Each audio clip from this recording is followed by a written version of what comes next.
महात्मा ज्योतिबा फूले के द्वारा लिखित गुलामगिरी पुस्तक का परिच्छेद 2 के अंतर्गत है। टॉपिक है उसका मत्स्य और शंखासुर के संबंध में। ढोंडीराव, इस देश में वामन के पहले ईरान से आर्य लोगों के कुल मिलाकर कितने जत्थे आए होंगे? तो ज्योतिबा राव कहते हैं, इस देश में आर्य लोगों के कई जत्थे जलमार्ग से आए। ढोंडीराव, उनमें से पहला जत्था जलमार्ग से लड़ाकू नौका से आया था या किसी और मार्ग से? ज्योतिबा राव, लड़ाकू नौकाएं उस काल में नहीं थी, इसलिए वे जत्थे छोटी छोटी नौकाओं पर आए थे और वे नौकाएं मछलियों की तरह तेजी से पानी के ऊपर चलती थी, इसलिए उस जत्थे के अधिकारी का उपनाम मत्स्य हो गया होगा। ढोंडीराव, फिर ब्राह्मण इतिहासकारों ने भागवत आदि ग्रंथों में इस तरह लिखा है कि उस जत्थे का मुखिया मत्स्य से पैदा हुआ था, इसका क्या मतलब होगा?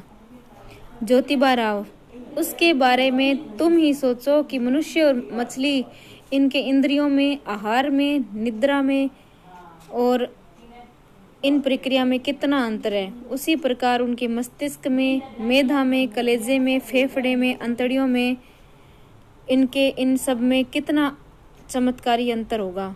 मनुष्य जमीन पर रहकर अपनी जिंदगी बसर करने वाला प्राणी है। वह जरा सी असावधानी से पानी में गिरने पर तैरना न आए तो डूबकर मर जाता है, किंतु मछली हमेशा ही पानी में रहती है, लेकिन मछली को पानी से बाहर निकालकर जमीन पर रखते ही तिल मिलाकर मर जाती है। नारी स्वाभाविक रूप में एक समय एक ही बच्चे को जन्म देती है, लेकिन मछली सबसे पहले कई अंडे देती है। उसके कुछ दिनों बाद उन अंडों को फोड़कर उनमें से अपने सभी बच्चों को बाहर निकालती है। अब जिस अंडे में यह मत्स्य बालक था, उसको उसने पानी के बाहर निकालकर जमीन पर फोड़ा होगा। उस अंडे से उसने उस मत्स्य बालक को बाहर निकाला होगा। यदि यह कहा जाए तो उस मछली की जान पानी से बाहर जमीन पर कैसे बची होगी? कोई आदमी इस तरह का सवाल उठा सकता है कि मनुष्य में से किसी मंजे हुए गोताखोर ने पानी के अंदर गहरी डुबकी लगाकर मत्स्य बालक जिस अंडे में था, उस अंडे को पहचान कर उसने उसको जमीन पर लाया होगा। खैर, यह भी सच मान लीजिए, लेकिन बाद में जिस चतुर मर्द ने मछली के उस अंडे को फोड़कर उसमें से उस मत्स्य बालक को बाहर निकाला होगा, क्योंकि यूरोप और अमेरिकी देशों में काफी विकास हुआ है और बड़े बड़े ख्याति प्राप्त विद्वान चिकित्सा शास्त्र में विद्वान हो गए हैं, फिर भी उनमें से किसी एक ने भी अपनी छाती पर हाथ धरकर यह दावा ही नहीं किया कि मैं मछली के अंडे को फोड़कर उसमें बच्चे को जिंदा बाहर निकाल देता हूँ। खैर, वह अंडा पानी में है। इस तरह का महत्वपूर्ण संदेश किस अमर मछली ने पानी से बाहर आकर उस गोताखोर को बताया होगा और उस जलचर संदेशवाहक की भाषा मानव से कैसे समझ में आई होगी? इस प्रकार की एक से अधिक शंकाओं से भरे उन लेखों में से सही समाधान होना बिल्कुल असंभव है। इसलिए उसके बारे में यह अनुमान प्रमाणित होता है कि बाद में कुछ मूर्ख लोगों ने मौका मिलते ही अपने प्राचीन ग्रंथों में इस तरह के काल्पनिक कथाओं को घुसेड़ दिया होगा। ढोंडीराव, अच्छा, फिर सवाल यह उठता है कि उस जत्थे का नायक अपने लोगों के साथ किस जगह पर आकर रुका होगा? तो ज्योतिबा राव कहते हैं, पश्चिम के समुद्र को पार करते हुए वह एक बंदरगाह पर उतरा। ढोंडीराव, उस बंदरगाह पर उतरने के बाद उसने क्या किया? ज्योतिबा राव, उसने शंखासुर नाम के क्षेत्रपति को जान से मार डाला और उसके राज्य को छीन लिया।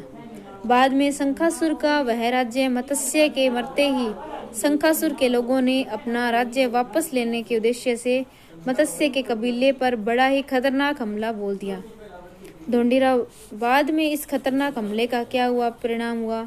तो ज्योतिबा राव कहते हैं, उस करारी हमले में मत्स्य के कबीले की करारी हार हुई, इसलिए उसने युद्ध भूमि से ही भाग जाना बेहतर समझा और भाग निकला। बाद में शंखासुर के लोगों के द्वारा उसका पीछा करने की वजह से वह अंत में किसी पहाड़ी पर जाकर घने जंगल में छुप गया। उसी समय ईरान से आर्य लोगों का दूसरा एक बड़ा कबीला कछवे से बंदरगाह पर आ पहुंचा और वे कछवे मछवे से कुछ बड़े होने की वजह से पानी पर कछुए की तरह धीरे धीरे चल रहे थे। इसी वजह से उस कबीले के मुखिया का उपनाम कच्छ हो गया। तो ये था परिच्छेद 2 गुलामगिरी पुस्तक, जो लिखित है महात्मा ज्योतिबा राव फूले के द्वारा। इसी के साथ हम एक छोटा सा अगला अध्याय कर लेते हैं, जिसका नाम है परिच्छेद 3 और इसका टॉपिक है कच्छ भूदेव भूपति क्षत्रिय द्विज और कश्यप राजा के संबंध में। धोंडीराव, मछली और कछुआ, इन सभी बातों में तुलना करने पर कुछ बातों में निश्चित रूप से फर्क दिखाई पड़ता है, लेकिन कुछ बातों में जैसे पानी में रहना, अंडे देना, उन्हें फोड़ना आदि में उनमें समानता भी दिखाई देती है। इसलिए भागवत आदि पुराण कथाओं ने यह लिख रखी है कि कुछ कछुए से पैदा हुआ है। इसके बारे में भी सोचने पर परिणाम मत्स्य जैसा ही होगा और अपना सारा समय व्यर्थ में खर्च होगा, ऐसा मुझे लगता है। इसलिए आपसे आगे की बात पूछना चाहता हूँ कि कच्छ ने बंदरगाह पर उतरने के बाद क्या किया। ज्योतिबा राव, सबसे पहले उस बंदरगाह की जिस पहाड़ी पर मत्स्यों का कबीला मुसीबत में पड़ गया था, वहां के मूल क्षेत्रवासी लोगों को भगाकर उसने अपने लोगों को मुक्त किया और स्वयं उस क्षेत्र का भूदेव यानी भूपति बन गया।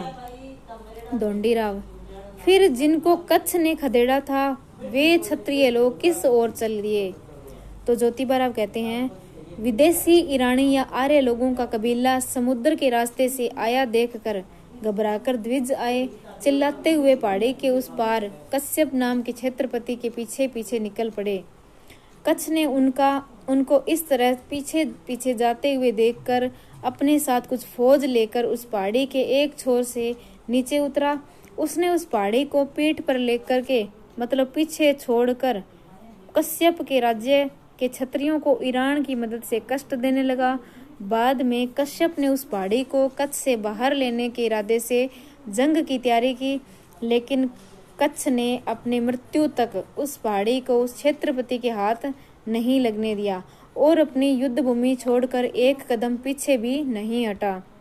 तो ये था परिच्छेद 2 और परिच्छेद 3, जो कि महात्मा ज्योतिबा राव फूले द्वारा लिखी गई महान पुस्तक गुलामगिरी के अध्याय के अंतर्गत था। तो आज के लिए इतना ही। अगला अध्याय परिच्छेद जो 4 है वो हम अगले अध्याय में पढ़ने वाले हैं। तो तब तक के लिए थैंक यू। जय हिंद, जय भारत।